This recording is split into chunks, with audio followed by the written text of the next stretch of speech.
Shalom, berjumpa kembali di dalam Suara Pengembalaan.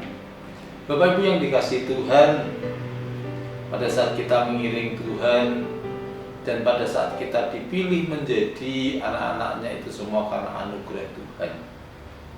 Oleh karena itu, bagaimana kita bisa mengabdikan diri kita kepada Tuhan di dalam setiap kehidupan kita. Pada saat ini kita akan sama-sama merenungkan kebenaran firman Tuhan yang saya ambilkan di dalam 1 Korintus pasal yang ke-7 ayat yang ke-23. Kamu telah dibeli dan harganya telah lunas dibayar. Karena itu janganlah kamu menjadi hamba manusia. Tema pada renungan saat ini yaitu masalah pengabdian. Pengabdian berasal dari kata abdi, atau dalam bahasa aslinya katakan doulos, atau hamba, atau budak. Di Amerika pada abad ke-18 di situ banyak sekali tentang perjualbelian tentang seorang budak. Dan biasanya mereka ditawarkan kepada siapa yang akan membelinya. Dan siapa yang membeli harga yang paling mahal, maka budak itu yang akan dijual kepadanya. Suatu saat ada seorang imigran dari Inggris yang sangat kaya raya. Dia ingin membeli seorang budak dan dengan harga yang sangat mahal. Akhirnya dia membeli budak itu dengan harga ribuan dolar.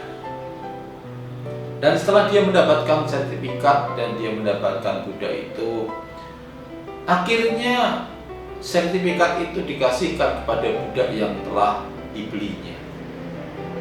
Budak tersebut kaget. Kenapa? Bapak kok memberikan sertifikat itu sebagai tanda bahwa kami ini akan menjadi orang yang bebas. Lalu seorang pembeli budak tersebut dia katakan, engkau bebas menentukan hidupmu. Kalau engkau ingin menjadi pelayanku, mari ikutlah aku.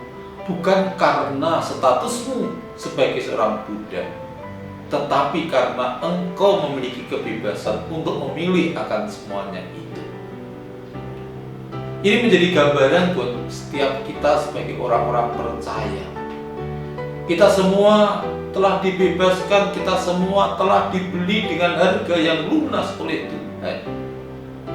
Dan Tuhan telah memberikan sertifikatnya itu kepada kita, sehingga kita menjadi orang-orang yang bebas menentukan setiap langkah kehidupan kita. Dan pada saat kita menentukan langkah kita untuk menjadi pengikut Kristus, untuk menjadi murid Kristus, untuk menjadi hamba Allah, itu adalah pilihan kita. Itu adalah kesepakatan kita.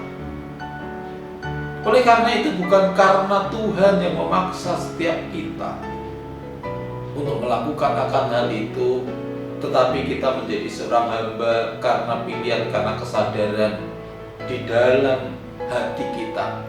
Oleh karena itu, apa yang ingin dikatakan oleh Tuhan, Paulus menjelaskan, kamu telah dibeli dan harganya telah lunas dibayar.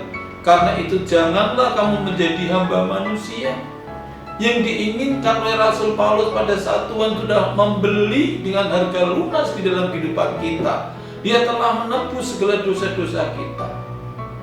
Maka yang harus kita lakukan yaitu mengabdikan diri kita kepada Kristus, mengikuti apa yang menjadi kemauan Kristus.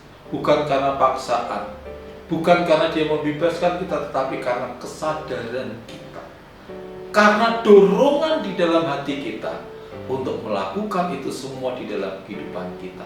Dan pada saat kita kerjakan itu karena kesadaran, karena dorongan di dalam hati kita, maka tidak ada sesuatu yang berat yang akan kita kerjakan, karena itu didasari dari kedalaman hati kita, bukan karena keterpaksaan.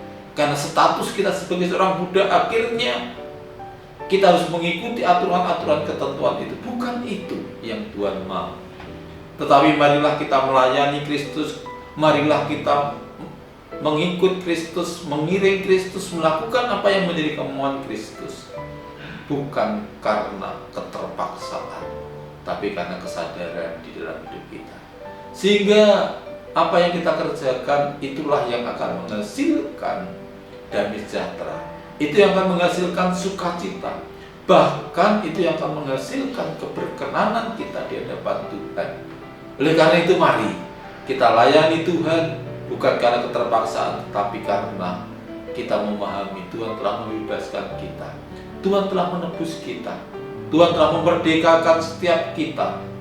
Dan pada saat kita melayani Dia, mengabdikan diri kita kepadanya, itu bukan karena status kita sebagai seorang budak, tapi karena kerelaan kita untuk melayani dan memuliakan nama Tuhan.